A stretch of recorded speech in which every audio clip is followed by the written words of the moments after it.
Raul says, do you guys think masculinity and men respecting themselves is dying? Oh, of course. There's no doubt about that. I mean, you can even just look at it from a scientific stance and see that testosterone levels in men are way below what they ever were before in history.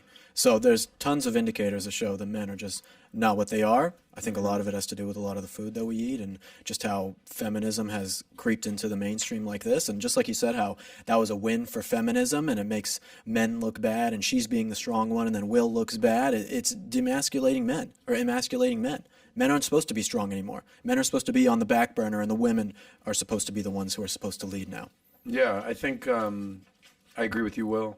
I've kind of indirectly dove headfirst into this topic with the show that I do, Sozcast, because we focus more on dating, relationships, lifestyle, and like kind of how money factors into all that. And I've had the guests on like Rollo Tomasi, shout out to him, shout out to Fresh and Fit, and we've kind of covered this toxic masculinity that's going on. Obviously, everything that's happening in like the news with transgender and this Leah Thomas, William Thomas, it's the 400th best male swimmer. Now it's the #1 female swimmer. Yeah. You know, things that are happening with Disney. So we've been kind of covering this. And Bill Maher hit it right on the head. I'm a big Bill Maher guy. He basically highlighted how every woman is in love with this guy, Volodymyr Zelensky, these days.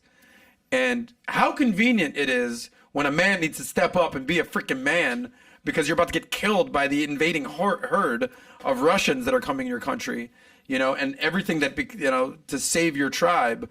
But how convenient to use that masculinity at that point, but how inconvenient it is when it's just, you know, normal daily life.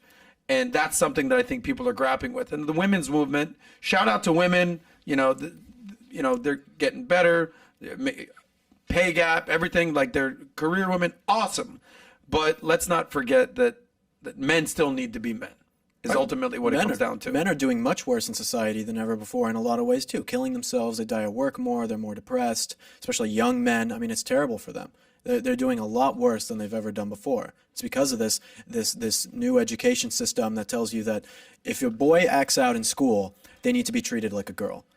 Boys should be taught to be like girls. Being a girl is the right type of behavior. And so they teach boys that way. And then you suppress their creativity, you suppress their masculinity, and you get a generation of feminine men and women who want to act like men. It's like they're flipping them both on their heads, which doesn't make for a good society. You can't have a society like that. By the way, this leads me to go ahead. Oh, no. Did you see like the #1 clip on the Valuetainment Short Clip channel for the last couple of days? What was the clip again, Tyler? It was we're repeating history.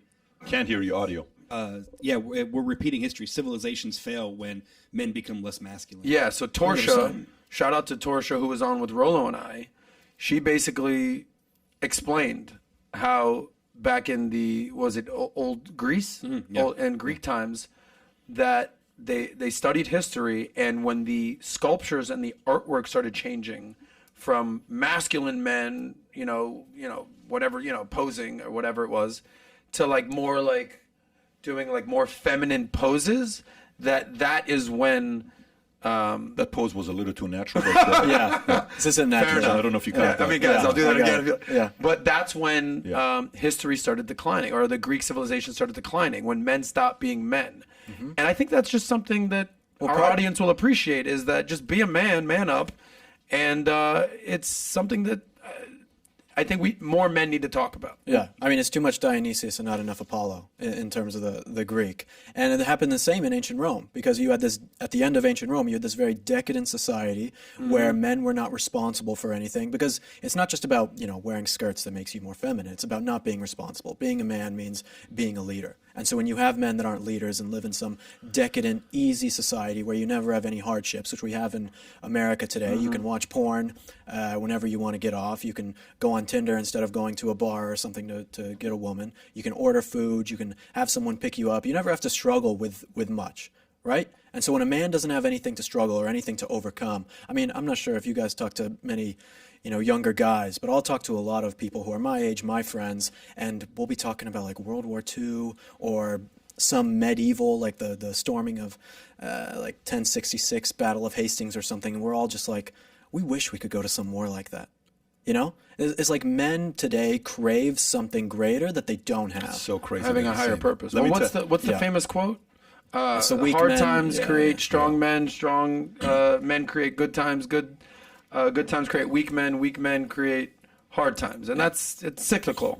So we can all we have to do is study history and kind of realize what it is. But he's right about that. You know, you hear stories about Alexander and, you know, the privileges they had to see who were the real, you know, man's man to survive. You knew what it meant to be the survival of the fittest. And if you didn't, you're going to get exposed, period. Right. It's just kind of what it was. And today, we are recognizing victims more than we're recognizing doers. We're recognizing complainers more than we're recognizing the guys that are quiet and getting the job done.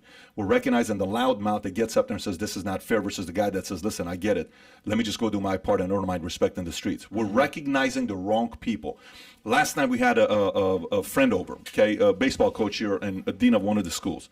And we're having a cigar in the backyard. It's me, him, Mario. Great conversation with my buddy Joel.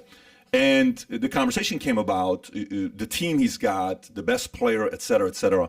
And I said, every great organization, if they have the wrong number one, that organization is screwed, okay? So, for example, you give me a good family that's got 3-4 kids. If the best kid in that family is the one that undermines parents all the time, values everything, the other 3 are kind of going to be like, dude, you know, I'm going to pick up some of the bad habits. You give me a great company with a great number one, they're going to develop other great number ones. You give me a company with a bad number one, they're going to duplicate the habits of a number one. So you have to position your number one the best. Today, whoever media points as a number one, you want to be that person. Forbes magazine the other day announced the International Woman Award goes to Hillary Clinton. That's their number one. You got all these options to make your... So imagine an average young girl's watching and saying, oh, wow, she's the international. I want to one day be that. Let me go read her Wikipedia. This is what I got to do. I'm going to be like her when I grow up. I'm sorry, Young girl what? watching better hide her emails. Yeah, so, well, but the point being, we have to be very careful who we turn into a hero. I think America has hero-making machine wrong today by a mile, and they got to fix it ASAP and not apologize for it, okay? You cannot apologize for it. I read a quote the other day, posted it on Instagram. What's the guy's name? PJ O'Rourke, is that his name? He's got the same last name as you, by the way. And he said the following, if you want to put it up, well, you may not be able to put it up because it's on Instagram. Poverty can't be eliminated by punishing people who escape poverty. One more time. Quote by PJ O'Rourke, poverty cannot be eliminated by punishing people who escaped poverty, right? You cannot eliminate it. Most people are like, oh, these rich people, they got their money from their parents. Do you know what percentage of people got their money from their parents? Less than 10%. Yeah. 80% of people who are millionaires are first-generation millionaires. They had to figure out a way to make that money. If you enjoyed this short clip, click over here to watch another short clip. And if you want to watch the entire episode, the entire podcast, click here.